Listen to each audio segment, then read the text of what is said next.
Hello, my friends, and welcome back. Today I want to tell you about a kind of storm that reshapes a life, not the kind that snaps trees or buries trails, but the kind that forces open doors we swore would stay shut forever. This is the story of a woman who believed silence was enough and a man who had already walked through hell to protect a single fragile spark of innocence. It was the year 1804 high in the foothills of the Colorado Territory, and anyone who has stood on that ground in late November knows the sky does not simply turn gray. It bruises dark and swollen, hanging low with a cold that cuts straight through bone. Etta Calder stood at the window of her cabin, watching the first flakes of snow drift down like pale ash. At 24, Etta was what the folks in the settlement 10 miles east spoke about in lowered voices. They called her a spinster. They called her the root woman. They said any woman who lived alone this far out, keeping company only with drying sage bundles and jars of willow bark, must have a heart as hard as the granite ridges behind her cabin. They were wrong. Etta's heart was not hard. It was protected. She turned away from the window, the floorboards creaking under her boots in a familiar way. The cabin was small, but it belonged to her. The air inside did not smell of loneliness. It carried the scent of dried lavender, crushed pine needles, and the deep, savory aroma of rabbit stew simmering on the cast iron stove. This place was a refuge she had built with her own hands. After fever took Jonah Calder and Sarah Calder, she did not wait for a man to bar the shutters or shield her from the night. She had done that herself hours earlier, stacking oak logs high along the north wall as the wind began to rise. It started as a low moan, then sharpened into a scream. The blizzard was not approaching. It had arrived. The world beyond the cabin vanished into a solid wall of white. This was the kind of night meant for feeding the fire, pouring a cup of chicory coffee, and thanking the Lord for a roof that held. Etta wiped her hands on her apron and stepped toward the heavy oak door. The iron bolt was icy beneath her palm as she slid it home with a firm clack. "Just me and the wind tonight," she murmured to the empty room. The wind answered anyway. At first it was a sound she nearly missed beneath the howl, something dull striking the porch steps. Etta froze her hand, hovering near the latch. A falling branch, she told herself. A loose shutter. Then it came again. A solid thump. That was not wood on wood. That was weight. That was the sound of a body giving out against her door. The flare in Etta's chest was not curiosity. It was survival. She did not reach for the handle. She reached for the double-barreled shotgun resting on the mantel. She cracked it open, checked the shells, brass catching the firelight, then snapped it shut. She was a healer. She had delivered babies and set bones for the same people who whispered behind her back. But a woman alone on the frontier did not live on kindness. She lived on caution. "Who's there?" she called. Her voice was steady, louder than the storm. Silence answered. Only ice scratching across wood. "I'm armed," she warned, leveling the barrels at the door. "And I don't miss." Nothing replied. Just a low, dragging sound like something heavy sliding down rough timber. Then stillness so complete it felt louder than the wind. Etta lowered the gun slightly. A mountain lion would have clawed. A bandit would have cursed or kicked. This was neither. She set the shotgun within reach, drew in a slow breath, and lifted the iron latch. The door flew inward as the storm struck her like a fist of snow and ice, nearly snuffing out the lantern in her hand. She squinted into the churning white. At first she saw only snow piling across the porch. Then she looked down. A man lay sprawled across her threshold. He was enormous, his broad shoulders wrapped in a tattered buffalo hide coat crusted with ice. Long black hair spilled across the snow, dark and slick with sleet. One hand was clawed into the porch boards as if he had dragged himself inch by inch to reach this place. Ice crusted his coat, sealing it stiff as bark. His long black hair had come loose, spread across the snow like a raven's wing, dark and slick with sleet. One hand was hooked into the wooden planks of Etta Calder's porch. Fingers dug in deep as if he had hauled himself forward inch inch by inch, just to reach this door. Etta sucked in a sharp breath and stepped back as the lantern light danced over him. A gun belt hung low on his hips. The worn handle of a hunting knife jutted from a sheath at his side. He looked dangerous, the kind of man mothers warned their daughters about. A drifter, a fighter, a man whose past was etched into the scars crossing his hands. But he wasn't moving. "Hey," Etta shouted over the wind, nudging his boot with her own. "You can't stay there." He didn't respond. A dark stain spread beneath him, bleeding into the untouched snow, turning white into a violent red. He was bleeding. Badly. Etta's grip tightened on the doorframe. She should leave him there. She should shut the door, throw the bolt, and wait for daylight. A wounded stranger with weapons was trouble she didn't need. Then she saw it. A faint movement. Not from the man, but from the coat. The heavy buffalo hide over his back shifted slightly. A small shape rose and fell beneath it, slow and steady. Etta dropped to her knees, snow soaking through her skirts, as if she didn't feel the cold at all. Her hand shook as she reached out and touched his shoulder. He was burning up even in this freeze. She pulled back the collar of the coat and went still. Curled against the man's chest, tucked beneath the shelter of his body, like a joey in a pouch, was a child. A little girl no more than 4 years old. The man Ronan had wrapped himself completely around her. He had taken the wind, the snow, the killing cold, turning his own body into a shield. His back was glazed with ice, his skin blue with the edge of hypothermia. But the child Lila was dry. She was warm. She slept deeply. One small hand clenched in the fabric of Ronan's blood-soaked shirt. Something split open in Etta's chest. A sudden, fierce heat surged through her, nothing to do with the fire behind her. This was no bandit. A bandit did not burn away his own life to keep a child breathing. "All right," Etta hissed through her teeth. "All right, damn you!" She shoved her fear aside and let the healer rise. Grabbing Ronan by the back of his coat, she felt the full weight of him, solid muscle, dragged down by exhaustion and blood loss. She dug her heels into the floorboards and pulled teeth clenched back, screaming. "Come on," she grunted. He shifted an inch, then another. The wind shrieked, clawing at the open doorway, trying to force its way inside, trying to claim them both. Etta refused it. With one last surge of adrenaline, she hauled Ronan and the precious life he carried over the threshold and onto the bare hide rug in front of the fire. She slammed the door shut and drove the bolt home, sealing out the storm. Silence rushed in, sudden and thick. Only the fire crackled now, and the stranger's breathing, ragged wet, filled the room. Etta sagged back against the door, gasping, her heart pounding like a trapped bird, as she stared at them. In the amber glow of the cabin, she could see him clearly at last. Ronan was a striking blend of worlds. High cheekbones and copper-toned skin marked him as Apache, his heritage unmistakable even in stillness. His eyes were shut beneath a heavy brow, his face etched with the quiet history of old fights survived. A thin white scar cut clean through one eyebrow. He looked untamed. He looked deadly, and yet his large calloused hand remained gently curved over the little girl's head. The child stirred as the fire's warmth reached her. She sat up slowly, blinking wide, dark eyes. She didn't cry. She didn't scream. She looked first at the unconscious man. Then she looked at Etta Calder. Her small dress was worn but clean, her hair tangled from travel and sleep. Her gaze moved back and forth from Etta to the man, and then she reached out, resting her tiny hand against his bearded cheek.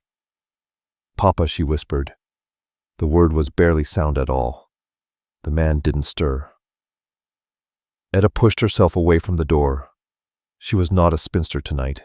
She was not the lonely root woman whispered about in town. She was the only thing standing between these two and death. She dropped to her knees beside them, hands already working fingers, searching for the man's pulse. It was thin, weak. And then she saw the blood source, a dark, wet stain spreading along his side just above the hip. A gunshot wound, not new, reopened, infected. He had walked miles with a bullet lodged in him. He had carried a child through a blizzard while bleeding out. Etta studied his face, truly studied him. This stranger, this man Ronan, though she didn't yet know his name, had walked straight through death to place this child on her doorstep. She reached for her sewing scissors and a basin of water. "You're not dying in my house," she murmured, her voice low and fierce. "I won't let you." Outside, the storm howled on, burying the world beneath white silence. Inside, the fire snapped and popped, throwing long shadows across the walls. And for the first time in 10 years, Etta was not alone. The storm had delivered her a wolf, but the wolf had carried a lamb. And God help anyone who tried to take either of them from her now. Morning did not bring relief. The storm did not break with sunlight. The sun never showed at all. Outside Etta's cabin, the world shifted from black night into a swirling gray purgatory, bruised and endless. Wind slammed against the logs like an angry fist, snow piling halfway up the windows, sealing them in. For 3 days, time ceased to exist. There was no town, no gossip, no yesterday, no tomorrow. There was only the fire, the scent of drying wool, and the shallow breathing of a wounded man lying on her rug. Etta had lived with silence for a decade, but this was different. This quiet was heavy, loaded, weighted with the presence of a man she did not know yet, whose life rested entirely in her hands. The first task was also the hardest. She had to heal him. With Lila tucked safely into Etta's own bed, behind the curtain, Etta knelt beside Ronan. Firelight flickered over his still form. He was shaking deep, bone-rattling tremors that spoke of fever taking hold. Etta brought warm water and a bar of lye soap. Her hands, normally steady while stitching cloth or dressing game, trembled just slightly as she reached for the buttons of his shirt. It wasn't modesty that made her pause. It was the sheer size of him. Even in sleep, he radiated raw, coiled power. She worked the buttons free and peeled back the shirt stiff with dried blood. Etta Calder drew in a sharp breath. The bullet wound at his hip was vicious, angry, swollen, raw.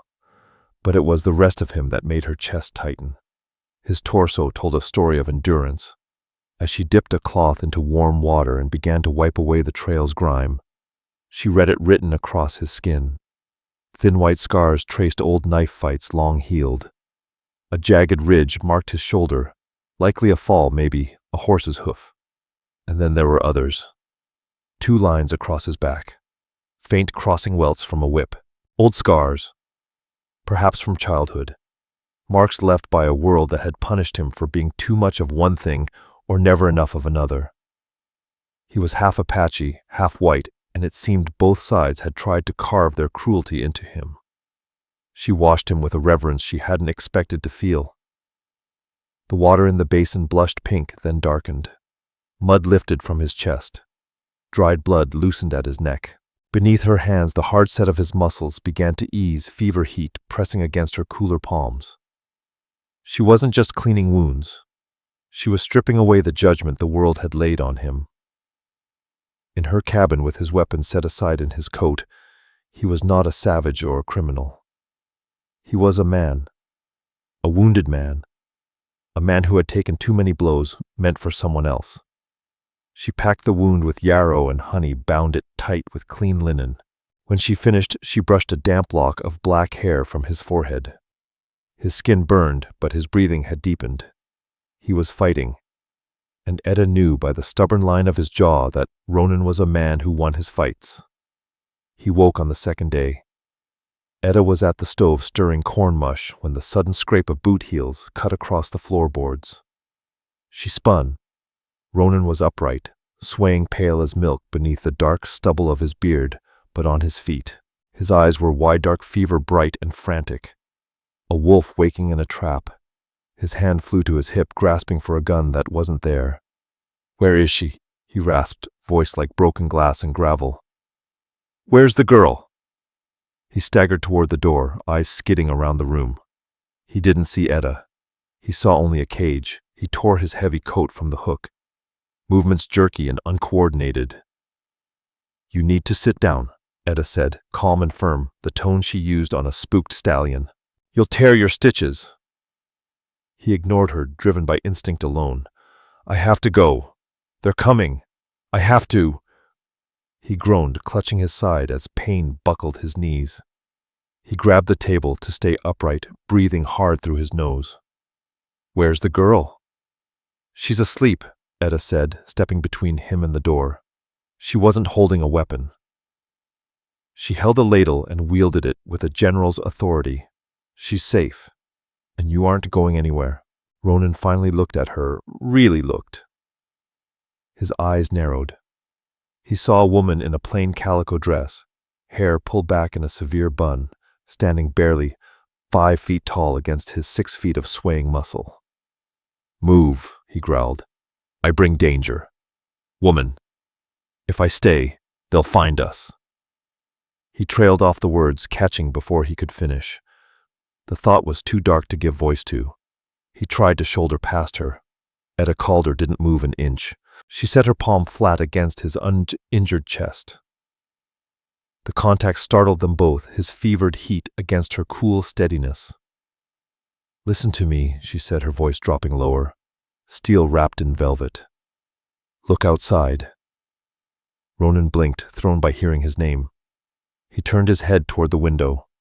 Snow pressed against the glass like a solid wall, white and absolute. There is no trail, Etta said. There is no road. The pass is closed. If you step outside right now, you won't make it 100 yards. You'll freeze. And when you do, who takes care of her? The question hung between them, sharp and unavoidable. Ronan went still. His chest rose and fell beneath her hand as he looked toward the curtained bed where Lila slept. The fight drained out of him all at once, replaced by a bone-deep exhaustion. He wasn't afraid of dying. He was afraid of failing the child. You die out there, Etta whispered, locking eyes with him. And she dies too. Is that what you want? Ronan closed his eyes. The hand that had been gripping the table until his knuckles bleached slowly loosened. He released a long, shuddering breath. No, he said. Good, Etta replied, stepping back and nodding toward the chair by the fire. Then sit down. The stew's almost ready. He hesitated, every inch the warrior weighing surrender.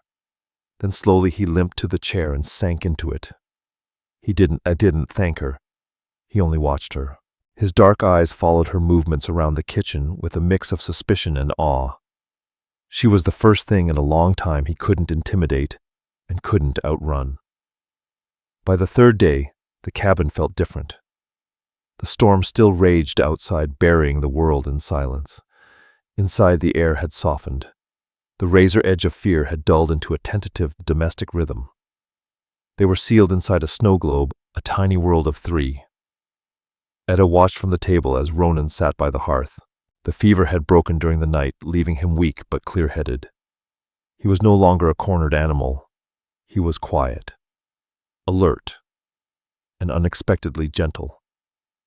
Lila, who hadn't spoken a word since arriving, sat on the rug at his feet. She played with a string of dried berries Etta had given her. Ronan reached for a piece of firewood and drew the hunting knife from his belt, the same blade Etta had seen him grab in panic. She tensed. Then she watched his hands. Large and scarred, they moved with careful precision. He wasn't shaping a weapon. He shaved away thin, curling ribbons of pine. The clean scent of sap mingled with wood smoke as he worked slowly, eyes soft as they rested on the child. Lila watched him transfixed. For you, Ronan murmured. His voice was a low rumble that seemed to settle into the floorboards. He held out his palm. Resting there was a small, roughly carved horse. It wasn't perfect, one leg shorter than the others, but it was smooth polished by the calluses of his thumb. Lila reached out and took it. The faintest ghost of a smile touched her lips as she pressed the wooden horse to her cheek. Etta felt a tight knot rise in her throat. Etta Calder glanced down at the pot of stew she was stirring, blinking hard as sudden tears threatened to spill. For 10 years, she had told herself she didn't need this.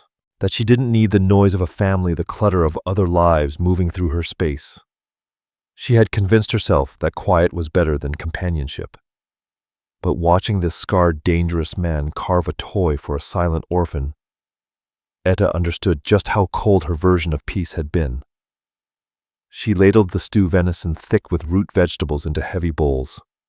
It was rich, filling, honest food. She carried them to the fire. "Eat," she said softly. She handed a bowl to Ronan. Their fingers brushed. It was nothing, just a touch, but it sparked like static, the jolt racing up her arm. Ronan didn't pull away at once. He looked up at her, and for the first time his eyes weren't guarded. They were simply grateful. "Thank you," he said. The words were plain, but they carried the weight of a man unused to kindness without a price attached.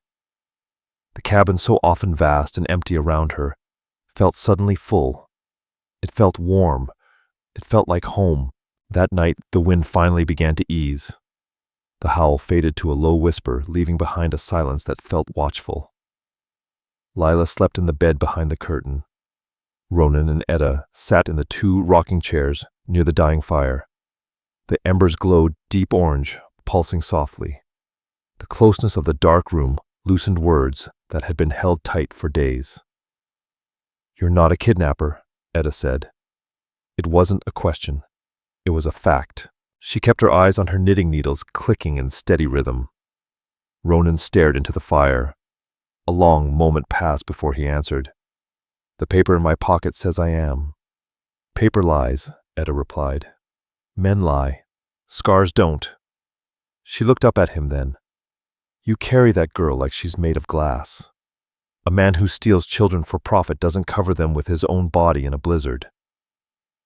Ronan let out a breath that seemed to come from the bottom of a deep well. He leaned forward, elbows on his knees, hands clasped. "Her name is Lila," he said quietly. "Her mother was Apache. Ayanna. Her father was a soldier, Evan Pierce. They're both dead." He paused, jaw tightening. "The agent," he continued. "The one assigned to protect the orphans, Vern Maddox.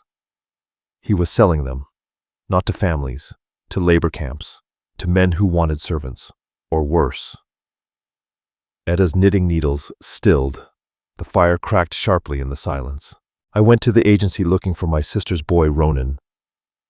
Went on, his voice flat, stripped of feeling, and all the more frightening for it. "My nephew, Caleb.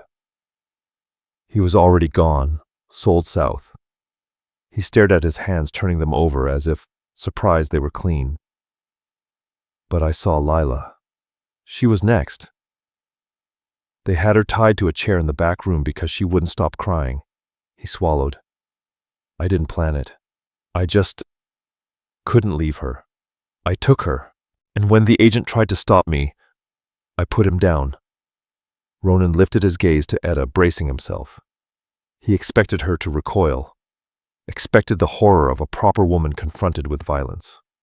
"I'm a wanted man," he said quietly. "The law calls it kidnapping. They call it murder." Etta looked at him. She saw the exhaustion carved into his face. She saw the guilt he carried, not for what he'd done, but for the danger he'd brought down on a child. She did not see a criminal. She set her knitting aside. "The law," Etta said, softly, her voice steady as stone, "is written by men who've never had to look a child in the eye and decide whether to walk away. Is written by men sitting in warm offices."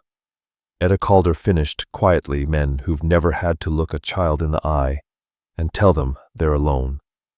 She rose and crossed to the hearth, lifting the iron poker to stir the burning logs. She stood closer to Ronan than necessary, the heat of the fire and the heat of him blending together. "You didn't steal her," she said. She looked down at him, unwavering. "You saved her." Ronan lifted his head, stunned.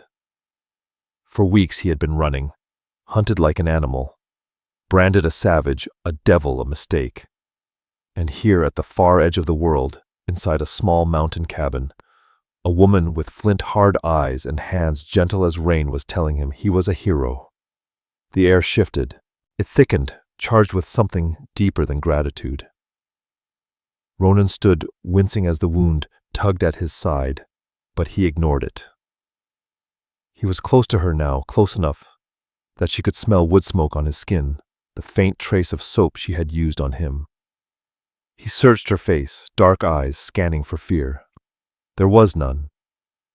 "You should be afraid of me," he whispered. "I've been alone in these mountains for 10 years. Etta answered steadily, though her heart thundered against her ribs. "I know the difference between a predator and a protector." She didn't step back. Ronan lifted his hand, hesitating midair. Then slowly, carefully, he brushed a loose strand of hair from her temple. His thumb grazed her skin, rough and warm. The touch was lighter than breath. It burned. Etta's breath caught. For a heartbeat, neither of them moved. The world narrowed to the inch of space between them. There was no blizzard, no Clay Rourke, no past, only the warmth of him, and the sudden terrifying truth that she didn't want him to leave. She had saved his life. Yes. But staring into his haunted, searching eyes, Etta wondered if just maybe he had arrived in time to save hers. "The snow's easing," Ronan said softly, regret woven into his voice. "I know," Etta whispered. "They'll come. I know." She glanced at his hand still lingering near her face, then stepped back, breaking the moment before it could swallow them both.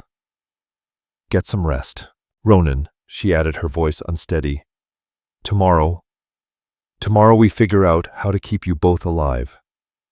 She turned and retreated behind the curtain, though she could feel his gaze on her back, warm, heavy, unmistakable. The storm had passed. But the danger and the love were only beginning. The thaw arrived without mercy. When the sun finally broke through on the 4th morning, it didn't feel like salvation. It felt like exposure. The blinding white cover that had hidden the cabin began to collapse, turning the ground into thick black mud. And with the melting snow came the sound Etta had been dreading. Not wind. Hooves. Heavy, rhythmic, unmistakable. Etta was in the barn, milking the goat when she heard them. The sound carried sharp in the thin mountain air, metal bits clinking, leather, creaking saddles, shifting, and the low murmur of men who believed they owned the land they rode across. Etta froze, her hand still resting against the goat's warm flank. She didn't need to peer through the slats to know who was coming. The silence of the refuge had burst like a bubble. Above her in the loft, Ronan had been patching a tear in his coat. He heard it too. The rustle of straw stopped dead. Etta lifted her gaze. Through the gaps in the floorboards, she caught the shadow of him moving. Not with the frantic panic of prey, but with the measured quiet of a hunter. He slid down the ladder landing in a soft thud that ignored the pain in his healing hip. Lila was already in his arms. The little girl didn't bat down, make a sound. She had learned a terrible stillness no child should ever need. "They're here," Ronan whispered, his eyes hard as a dark flint. He tucked Lila into the deepest corner of the hay manger, wrapped her in a thick wool blanket, and covered her with loose straw. "Stay," he breathed. He turned to Etta. "Go back to the house. Tell them nothing. If they come in here," his fingers brushed the handle of his knife, "I won't let them hurt you."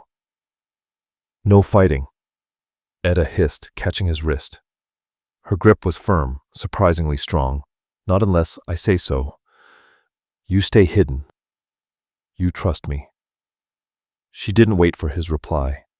She smoothed her apron, checked the pins in her severe bun, and stepped out of the barn into the bright, blinding sunlight. 3 riders approached along the muddy track. 2 were deputies, young men stiff and miserable in the cold Cole Hensley and Briggs Nolan. But the man in front rode like he welcomed the weather. His marshal's badge flashed in the sun. His eyes did not. Beside him rode a man in a dusty suit, the agent. Vern Maddox. His face was sharp and hungry, ferret-like. They reined in at the porch just as Etta stepped onto it. She didn't look afraid. She looked irritated. "Morning, ma'am," the marshal called. Clay Rourke didn't tip his hat. We're tracking a fugitive. Apache blood. Dangerous. Traveling with a stolen child. Maddox leaned forward, voice slick. He's a savage, miss. Killed a man back at the agency. We tracked his prints to the pass before the snow buried them. He's got to be in this valley. Etta stood on her porch and looked down at them. She gathered every ounce of the spinster's armor. The town had dressed her in spine straight as a lodgepole pine face set in pious irritation. The only thing in this valley for 3 days, she said, her voice sharp enough to cut glass, has been snow wind and the Almighty's own fury. And now apparently you three. She tilted her head. And I'll tell you this, I preferred the wind. Rourke's eyes narrowed. He swung down from the saddle boots, squelching in the mud, and climbed the steps to loom over her. We need to search the premises, ma'am. For your own safety. My safety. Etta gave a dry, humorless laugh. I've lived here alone for 10 years, Marshal. I've survived bears, cougars, and fevers. I don't need protection from a wounded man. She shifted to block the door with her body. And I certainly don't need it from the likes of you. He's a killer. Rourke pressed his hand, settling on his gun. And the girl he stole, her Clay Rourke, said flatly. Etta Calder lifted one eyebrow. You're chasing a man carrying a child through a blizzard, she replied. Sounds to me like you're the ones doing the hunting. Vern Maddox bristled. He kidnapped her. Or maybe, Etta said, locking eyes with the smaller man, he saved her from whatever hole you crawled out of. The silence that followed was sharp and dangerous. The marshal stepped closer, crowding her space. Step aside, woman, or I'll have you arrested for obstruction. Etta didn't blink. She didn't flinch. You want to search, go ahead. Check the root cellar. Check the woodshed. Check the outhouse for all I care. But if you track mud across my clean floors without a warrant, I'll write the governor myself. I delivered his grandson last winter.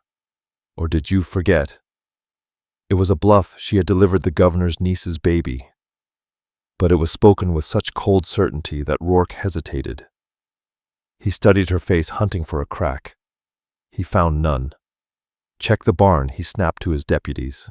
Etta's heart slammed painfully against her ribs, but her expression stayed carved from stone as Cole Hensley and Briggs Nolan trudged toward the barn. Please, she prayed.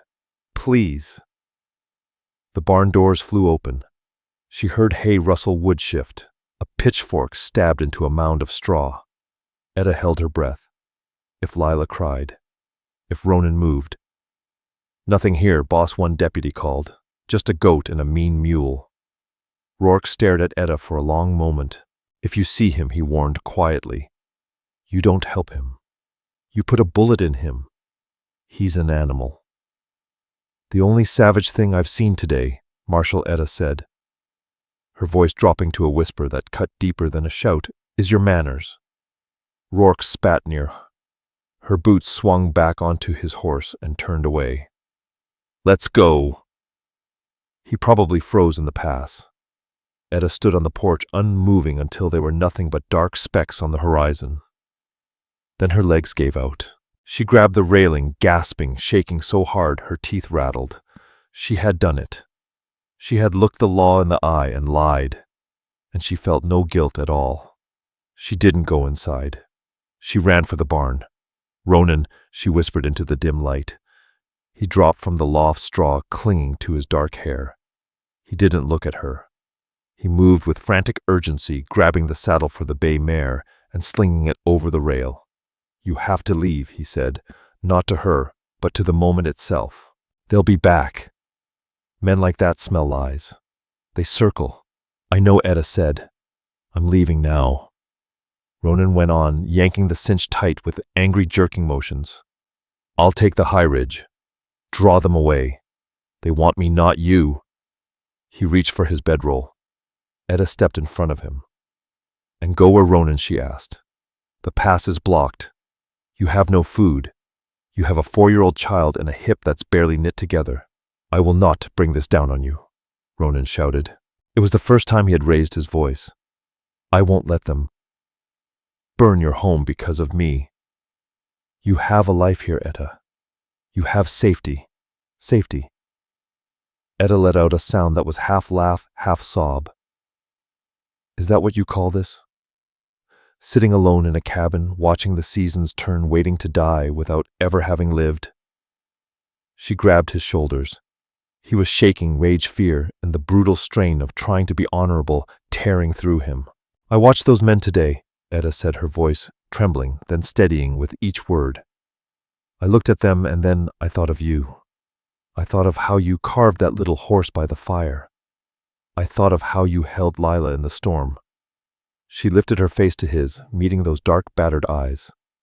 They call you a savage, Ronan, but you're the most decent man I've ever known. Ronan went still. The fight drained out of him, leaving something raw and unguarded. Etta, I'm not staying, she said. The choice wasn't made in her head. It rose from deeper than that, instinct blood truth. If you leave, you take me with you. No, he pleaded. It's a hard life, always running. You don't know what you're asking.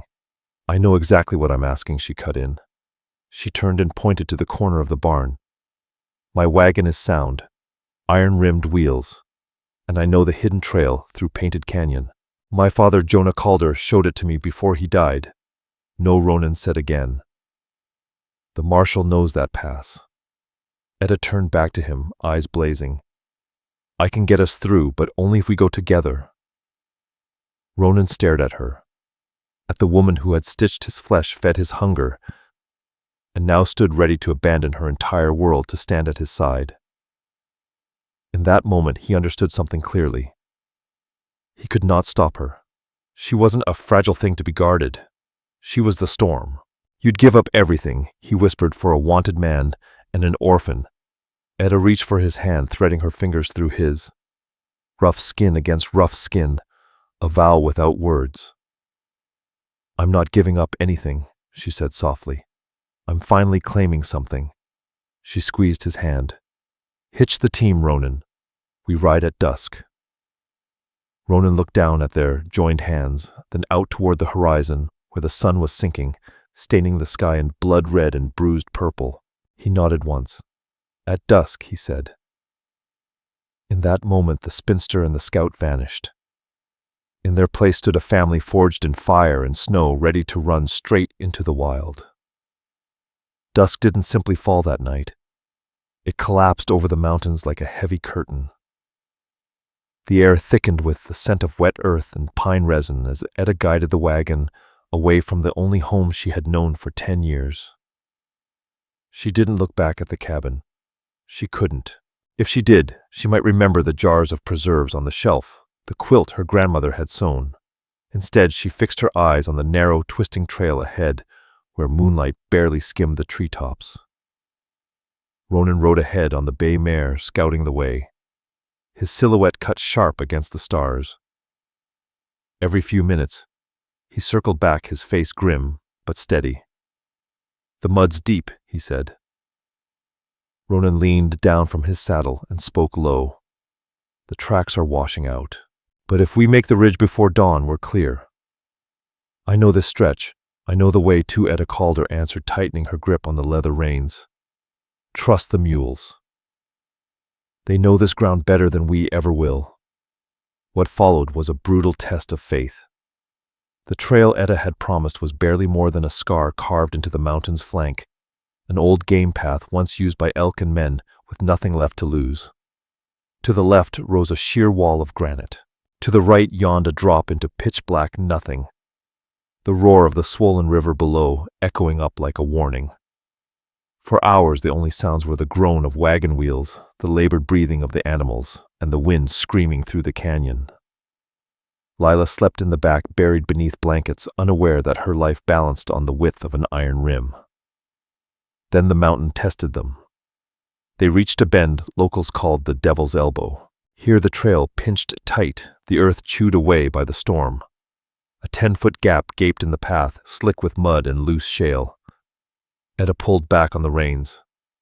We can't cross that, she whispered, staring at the slide. Ronan dismounted and walked to the edge. He kicked a stone and watched it vanish into the dark. Then he looked at the wagon, then at the sky. The moon was thinning. Time was bleeding away. "We can't turn back," he said. "Clay Rourke will be at the trailhead by now." He moved to the rear of the wagon, unhitched his horse, and tied her off behind. Then he came to Etta. "Get down," he said gently. "Take the girl. Cross first. The wagon's too heavy." Etta protested, panic climbing into her voice. If it slips, I'll hold it," Ronan said. "But I can't do that if you're both inside." Etta hesitated, then nodded. She woke Lila, wrapped the child tight against her chest, and scrambled across the slick rocks to the far side of the washout. She set Lila safely against the rock wall and turned back. Ronan took position on the cliffside of the wagon. One hand clamped around the wooden spokes of the rear wheel, the other braced against the frame. "Walk them forward," he called out. "Slow. Easy." Etta grabbed the lead mule's bridle, murmuring to the frightened animals, coaxing them on. The wagon creaked. The front wheels hit the slick patch. The mule's scrambled hooves, striking sparks from stone. The wagon lurched. The rear left wheel, the one closest to the drop, hit loose shale. The ground gave way. Ronan and Etta screamed. For a heartbeat, gravity won. The heavy timber frame swung out over the edge, threatening to drag the mules and everything they owned into the river far below. Then it stopped. Ronan drove his boots deep into the mud and slammed his shoulder beneath the corner of the wagon bed. Veins stood out along his neck like steel cables as he roared, a raw, guttural sound torn from his chest, taking the full weight of the falling wagon onto his still healing body. His boots slid inches closer to the edge. Dirt and rock poured down into the abyss. "Pull," he ground out through clenched teeth. "Pull." Etta didn't think. She screamed at the mules, slapped their flanks, and hauled on the lead rope with every ounce of strength she had. The animals lunged. Ronan shoved upward. His muscles screamed as he fought gravity with nothing but will. Bone-deep, desperate will. With a sickening grind of wood against stone, the wheel finally caught. The wagon lurched, lifted, leveled, and rolled onto solid ground. Ronan collapsed into the mud. He dragged in air, chest pumping like a bellows. Etta dropped the reins and ran to him, falling to her knees, hands moving fast over his shoulders, his ribs. "Ronan. Ronan." He looked up at her, sweat carving clean lines through the mud on his face. He was shaking, but he was smiling. A wild, reckless, beautiful smile. "We made it," he wheezed. Etta didn't answer. She grabbed his face with both hands and pressed a hard kiss to his forehead. A seal, a promise. A moment of pure survival. They didn't stop until the sun began to bleed gold over the horizon. The trail widened, easing them down from the cold, punishing heights into a hidden valley. The rest of the world seemed to have forgotten. As daylight rose, it revealed a place fierce in its beauty. It stole the breath from Etta's lungs. Towering red rock spires stood like cathedral walls guarding a valley floor thick with green pines and a winding ribbon of Silver Creek. It was a land of raw and yielding beauty, a place where a marshal's badge meant nothing and the wind carried voices older than law. Ronan brought the wagon to a stop in a clearing near the water.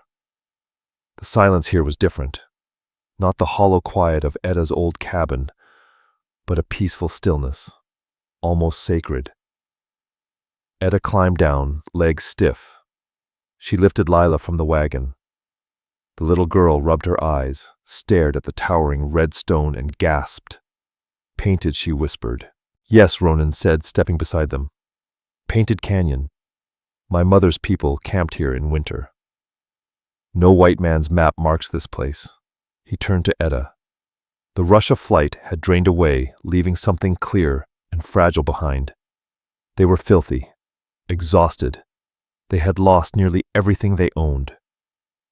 And yet, standing beside the creek, Etta felt richer than she ever had in her life. Ronan removed his hat and ran a hand through his hair. He looked at her, not as the woman who had stitched his wounds, not as the spinster who had hidden him, but as the partner who had walked into the dark with him. He stepped closer. The space between them hummed, charged just as it had by the fire, but now there was no fear left to hold them apart. "You gave up your home," Ronan said softly. Guilt still shadowed his eyes. Etta shook her head.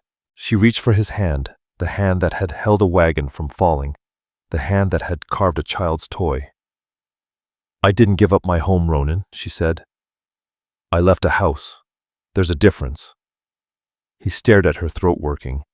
He glanced at their joined hands, then at Lila, already chasing a butterfly along the creek's edge. Ronan stepped closer, closing the last inch between them. He cupped Etta's cheek, his thumb tracing her jaw with a reverence that made her knees go weak. "I've spent my life walking between two worlds," he whispered, voice rough with feeling. "Too white for the Apache. Too Apache for the white man. I've been running since I was a boy, looking for a place where I didn't have to fight just to exist." He rested his forehead against hers. "I never thought I'd find one." He exhaled softly. "I never thought I'd find a place where I belonged," Ronan said. "Not until I walked through your door." Etta Calder closed her eyes. Tears slipped free, cutting pale lines through the dust on her cheeks. "You belong here," she whispered. "With us." "With us," he repeated. The words settled like a vow. He kissed her then. It wasn't the frantic kiss of survival she had imagined on the cliff. It was unhurried, deep. It tasted of rain and sage and of a future thrown wide open. They stayed. They built a cabin near the creek, shaping red stone and pine into shelter. They planted a garden that grew wild and fierce under the mountain sun. Clay Rourke never found them. Maybe the snow erased their trail too well. Maybe the canyon itself chose to keep them hidden. Or maybe in time the world simply stopped hunting people who didn't want to be found. Years later, if a traveler were to wander into that hidden valley, they wouldn't see a fugitive and a spinster. They would see a man teaching a young girl how to read deer's sign in soft earth. They would see a woman grinding corn on the porch, laughing as the man leaned close to whisper something meant only for her. They would see three people, once broken by the world, standing together, watching the sun lift over Painted Canyon. Because they had learned a truth, so many spend a lifetime missing home isn't a place on a map. Home isn't wood and nails. Home is the hand that steadies yours when the wagon tips. Home is the people you bleed for. And once you find that, you never have to run again. And that, my friends, is the story of Painted Canyon. It reminds us that sometimes the storms we fear most are the very winds that carry us exactly where we need to be. What do you think? Do you believe love can bloom even in the harshest winters? Have you ever taken a leap of faith to find your own version of home? Tell me in the comments. I read every one. And while you're there, let me know where you're listening from tonight. Is it a rainy afternoon in Seattle? A quiet morning in Texas? Or a late night in the Carolinas? I love seeing how far our eagle-eye family reaches across this beautiful land. If this story touched your heart, please do me a favor, tap that like button. Share this with someone who could use a little hope today. And subscribe so you never miss a tale from the frontier. Until next time, keep your eyes on the horizon and take care of each other. Signing off. All stories are created for entertainment purposes and may include fictional elements or dramatized interpretations inspired by historical settings. We use AI tools, voiceover visual scripts, as creative assistants. However, all content is reviewed, refined, and edited by humans to ensure emotional authenticity and storytelling quality. We fully comply with YouTube's policies regarding AI-generated content and do not use any deepfake techniques or misleading recreations of real individuals. All visuals and supporting materials are properly licensed. Sharing, re-uploading, modifying, or distributing any part of this content in any form requires written permission. We appreciate your support and respect for original creative work.